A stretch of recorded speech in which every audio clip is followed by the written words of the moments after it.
आपके सामने है class 7 English new James Ratna Sagar lesson number 19 getting ready for adventures. और इस चैप्टर के राइटर हैं मिगुएल दी कार्वेंतस, जिनका जन्म 1547 में हुआ और डेथ इनकी 1616 में हुई। ये स्पेन के एक छोटे से शहर में जन्मे थे और एक नाविक के तौर पर इन्हीं के सारे रोमांच की वजह से ही इतनी सारी कहानियाँ लिख पाए। कार्वेंतस ने डॉन कीहोते का फर्स्ट पार्ट 1605 में प्रकाशित किया और इंस्टेंट तुरंत सक्सेस मिलने के बाद ही उन्होंने सेकंड पार्ट डॉन कीहोते का 1615 में पब्लिश कराया। और यहाँ पे चैप्टर की स्टार्टिंग में ही लिखा हुआ है कि यहाँ पर हम इसको कीहोते पढ़ने वाले हैं। ये एक छोटा सा हिस्सा है मिगुएल दी कार्वेंतस की एक महान नोवेल का। वो नोवेल जो डॉन कीहोते के बारे में है, एक ऐसे सन की इंसान जो अपने आप को एक नाइट यानी एक सूरवीर योद्धा समझता है। उसे कहानी पढ़ना पसंद है नाइट्स की, बहादुर लोगों की, राजकुमारियों की, जादुई की और साथ ही उन महलों की जिनको देखकर शायद आपका मन खुश हो जाए। यहाँ तक कि वो इस काल्पनिक दुनिया में इतने ज़्यादा खो चुके हैं कि वो धीरे धीरे इस वास्तविक दुनिया से दूर होते जा रहे हैं और इस काल्पनिक दुनिया का अब अपने आप को एक हीरो समझने लगे हैं।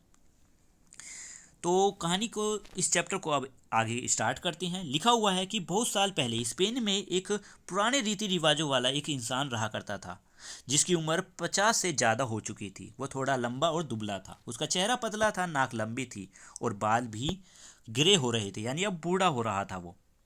उसके तौर तरीके भी सबसे अलग थे और बहुत ही अजीब चीज़ें वो किया करता था। उसे द गुड मिस्टर क्विजाना के नाम से जाना जाता था। उसी के पुराने ज़माने के एक घर के रास्ते में, एक होल के रास्ते में एक छोटी जंग लगी तलवार लटकी रहती थी और दीवार के साथ एक जंग लगा भाला और एक बड़ा सा किसी जानवर की चमड़ी से बनी हुई एक शील्ड लटकी रहती थी। ये सारे हथियार उसके परदादा जी के थे। डॉ मिस्टर कीहोटे अपना ज़्यादा सा समय रीडिंग्स में बिताया करते थे। उन्हें कहानी पढ़ना पसंद था नाइट्स की और उनसे के द्वारा किए गए महान कार्य जो उन्होंने युद्धों में किए हैं। एक दिन उन्होंने अपने आप से कहा कि क्यों मैं एक साधारण सा किसान बनकर यहाँ पर घर पर ही बैठा रहूँ, क्यों ना मैं भी एक फेमस नाइट बन सकता। मैं भी अपने महान घोड़े पर सवार होकर इस पूरी दुनिया में एक यात्रा, एक रोमांच से भरी हुई यात्रा की खोज करूँगा। तो सबसे पहले उसने उस कवच को साफ किया जो उसके परदादा जी का था और काफ़ी समय से घर के एक कोने में पड़ा हुआ था। उसे पॉलिश कराकर, बड़ी ही देखभाल से उसे पॉलिश कराया और उसके कुछ पार्ट्स मिसिंग भी थे। उस कवच के कुछ पार्ट मिसिंग भी थे जिसमें पेस्ट बोर्ड के कुछ टुकड़ों को काटकर उसकी जगह पर लगाया गया और फिर बाद में मिस्टर कीहोटे ने उनको पेंट करा दिया जिससे कि वो स्टील जैसा लगे। अब उनके पास एक पुराना पीतल का हेलमेट भी था जिसको बांधने के लिए स्ट्रैप्स की ज़रूरत होती है, पर वो स्ट्रैप्स वहाँ पर मौजूद नहीं थे, वो शायद खो चुके थे।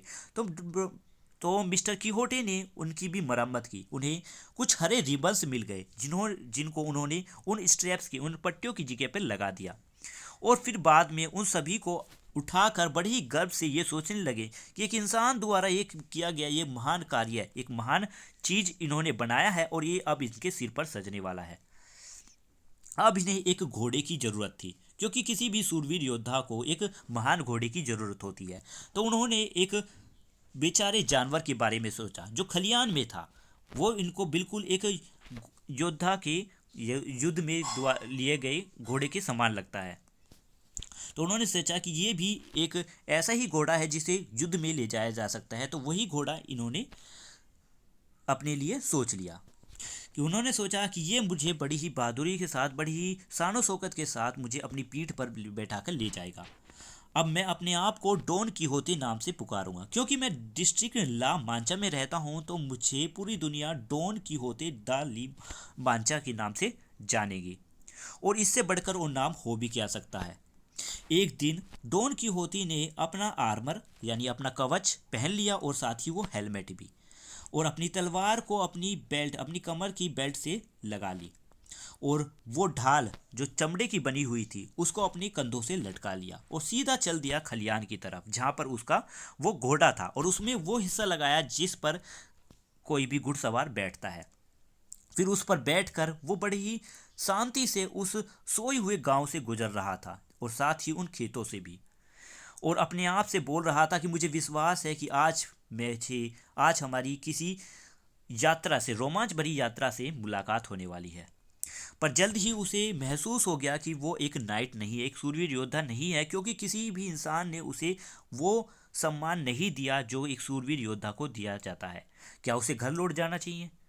तो डॉन कीहोती इस पर जवाब अपने आप में ही सोचकर कहता है कि नहीं, वो घर वापस नहीं जाने वाला।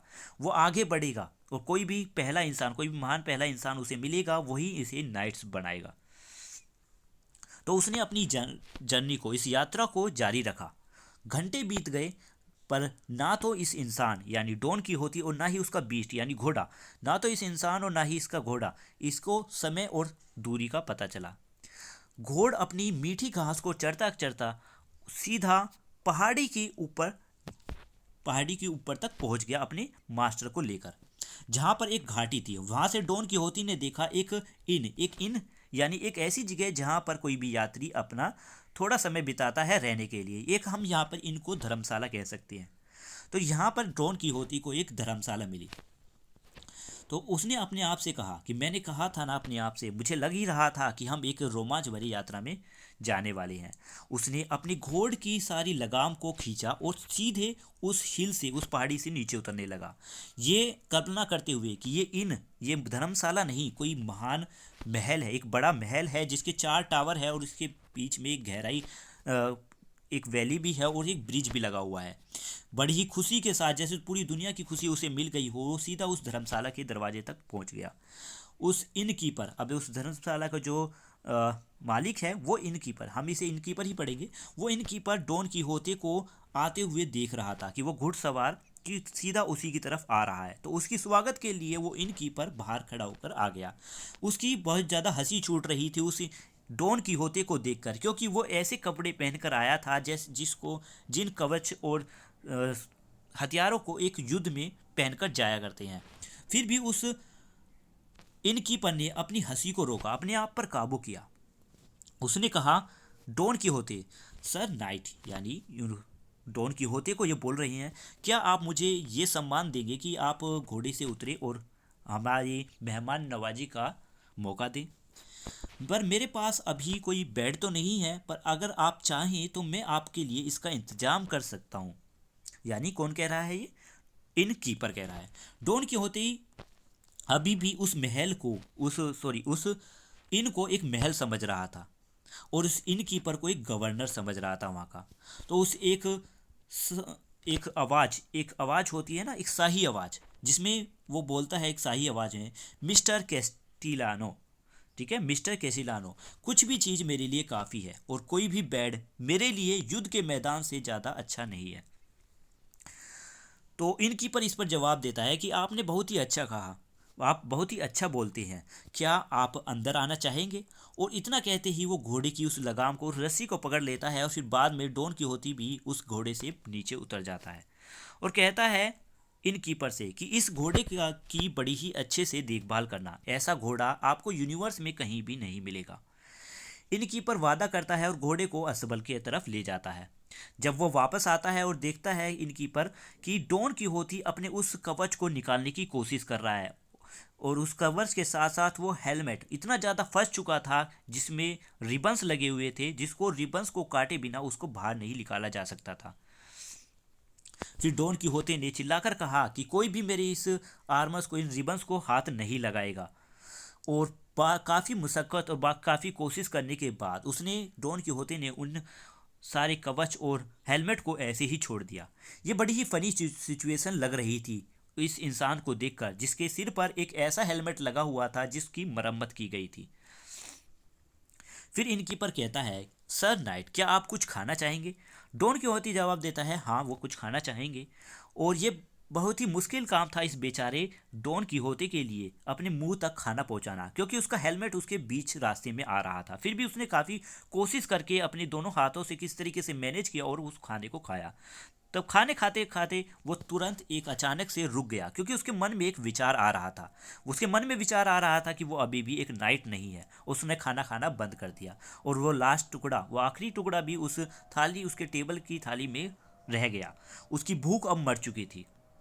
उसने कराहना स्टार्ट किया, अलास अलास। वो करा रहा था और कह रहा था कि मैं कानूनी रूप से तब तक एक एडवेंचर पर नहीं जा सकता जब तक कि मुझे एक नाइट करार नहीं कर दिया जाए। तो वो उठा और इनकीपर को इशारा करा कि वो उसके साथ खलियान तक पहुंचे। और वहां पर खलियान में पहुंचने के बाद उसने एक धीमी आवाज में उस इनकीपर से कहा कि मैं तुमसे कुछ कहना चाहता हूँ।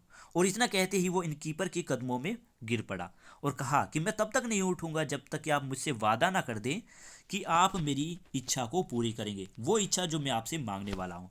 तो इनकीपर ऐसे में कुछ नहीं कर सकता था, वो कुछ भी नहीं कर पा रहा था। वो कोशिश कर रहा था इस बेचारे इंसान यानी डॉन कीहोती को ऊपर उठाने के लिए, पर फिर भी वो उसको उठा नहीं पाया। आखिरकार उसने हार मानकर कहा कि ठीक है, मैं वादा करता हूँ जो भी तुम मुझसे इच्छा मांगने वाले हो मैं वो तुम्हें जरूर दूंगा। तो डॉन कीहोती के उससे कहता है इनकीपर से, ओ नोबल सर, मैं जानता हूँ कि आप मुझे मना नहीं करेंगे और मैं चाहता हूँ कि आपके इस महल में, जो आपका ये महल है, इसमें आज रात मुझे आपके इस चैपल से मैं अपने आर्मर्स को, अपने हथियारों को देख सकूं, यानी कवच को देख सकूं। अब चैपल क्या है? चैपल एक ऐसी जगह होती है जहाँ पर क्रिश्चियंस प्रेयर करते हैं और इनका एक रिवाज होगा शायद ये, कि जिसमें ये चैपल के ज़रिए अपने आर्मर्स को देखना चाहता है। तो इतनी बात कहने के बाद फिर वो कहता है कि अगली मॉर्निंग, तो इतनी बात कहता ही है तो इनकीपर उसे बीच में टोक कर कहता है कि और अगली मॉर्निंग मतलब अगली सुबह मुझे क्या करना होगा? डॉन कीहोती कहता है, दयालु सर, बस इतना कीजिए कि मुझे एक नाइटहुड की का सम्मान दे दीजिए, मतलब मुझे नाइटहुड बना दीजिए, जिससे कि मैं पूरी दुनिया के हर कॉर्नर में अपने एडवेंचर की खोज कर सकूं। This I can not do until after I have been dubbed a knight. हाँ, यहाँ पे वो कह रहे हैं कि मैं ये तब तक नहीं कर सकता जब तक कि मुझे नाइट करार ना कर दिया जाए। तो इनकीपर स्माइल करता है और कहता है कि सर्टेनली, हाँ, वो ये ऐसा ज़रूर करेंगे और जो भी तुम चाहते हो वो मैं ज़रूर करूँगा। यानी वो इनकीपर कह रहा है। अब मुझे ओ सॉरी अब डॉन कीहोती कह रहा है कि चलो मुझे अब चैपल तक ले जाओ, मैं वहाँ पर अपने आर्मर्स को देखना चाहता हूँ। तो आगे, हाँ, डॉन कीहोती ने ये बात कही कि मैं अपने आर्मर्स को आपके महल के चैपल से देखना चाहता हूँ। तो इसमें इनकीपर कहता है कि मैं बड़ी खुशी से आपको अपने महल के चैपल में वो दिखाना चाहता था, पर लेकिन अब इस समय मेरे महल में कोई भी चैपल मौजूद नहीं है। पर लेकिन तुम इस अपने इन आर्मर को, अपने इस कवच को किसी और कन्वीनियंट प्लेस पर देख सकते हो। और बहुत से ऐसे योद्धा हैं, बहुत से ऐसे नाइट्स हैं जिन्होंने ऐसा ही किया। जब उन्हें कोई चैपल नहीं मिला तो उन्होंने ये काम दूसरी जगह पर किया है। डॉन कीहोती कहता है कि नोबल सर, मैं आप पर विश्वास करता हूँ, क्योंकि यहाँ पर कोई चैपल नहीं है तो मुझे कोई और कन्वीनियंट कंटेंट प्लेस दिए, कोई और जगह चाहिए जिससे कि मैं अपनी इस आर्मर्स को देख सकूँ। फिर वो अपनी जो इनकीपर है वो कहता है कि ठीक है, तो अपनी इस कवच को मेरी महल के आंगन में ले आओ और बहादुरी से सुबह तक उसकी रक्षा करो, और जैसे ही सूर्य उदय होगा मैं तुम्हें नाइट करार करूंगा, मैं तुम्हें नाइट की उपाधि दे दूंगा। पर रुको, क्या तुम्हारे पास कुछ पैसा है?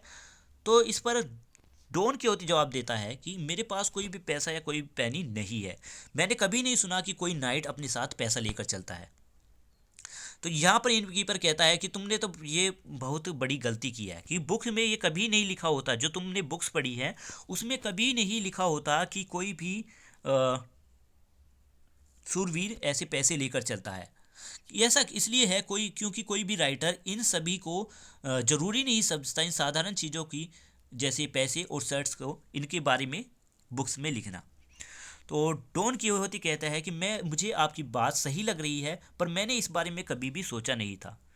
इनकीपर जवाब देता है कि मैं एक फादर के तौर पर तुम्हें, जैसे एक फादर अपने बेटे को एक एडवाइस करता है, उसी तरीके से मैं तुम्हें एडवाइस करता हूँ कि जैसे ही तुम्हें नाइट्स बना दिया जाए, जैसे ही तुम एक शूरवीर की उपाधि तुम्हें दे दी जाए, तो तुम सीधे अपने घर जाना और इन सही जो इन जरूरी चीज़ें हैं इन सभी को अपने पास रख लेना।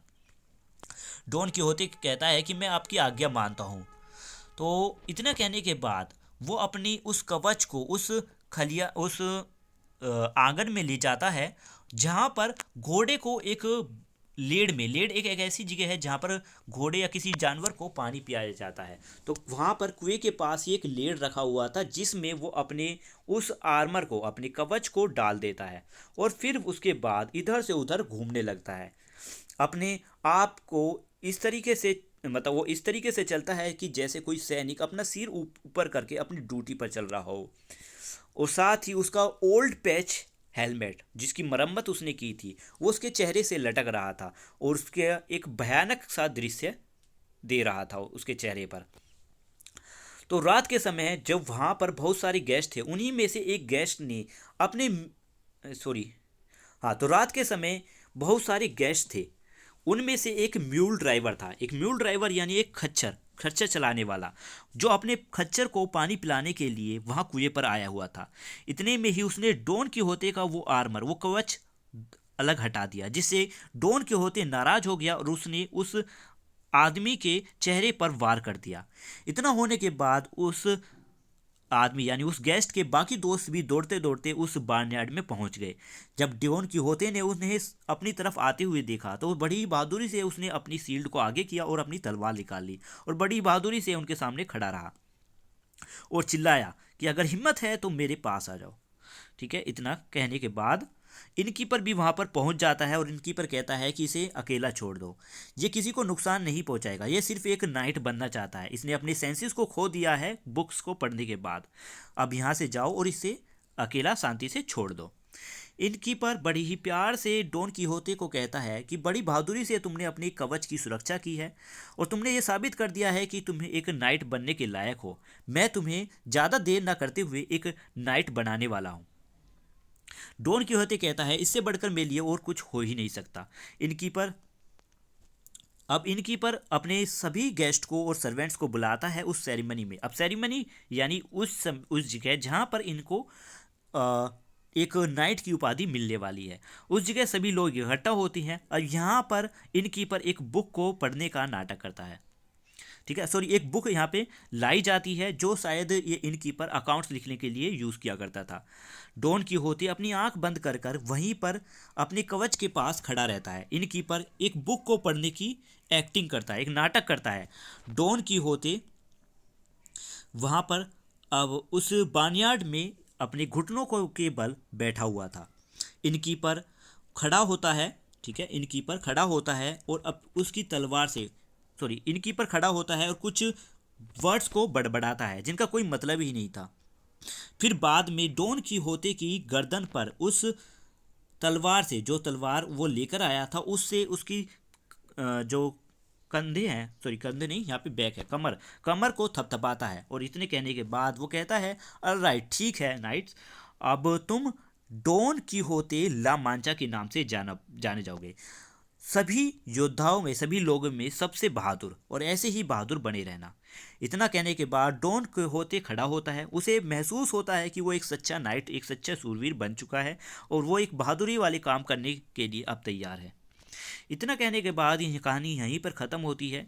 कहानी यहीं पे ख़त्म नहीं होती, ये कहानी का एक छोटा सा हिस्सा है तो जहाँ पे ख़त्म होता है। पूरी कहानी पढ़नी है तो डॉन किहोते के नोवेल पढ़ी है। अब इसके क्वेश्चन आंसर जल्दी ही आपको इस चैनल पर मिल जाएंगे और साथ ही एक्सरसाइजेस भी। Thank you and have a nice day. Video अच्छी लगी है तो लाइक ज़रूर करना एंड बाय बाय।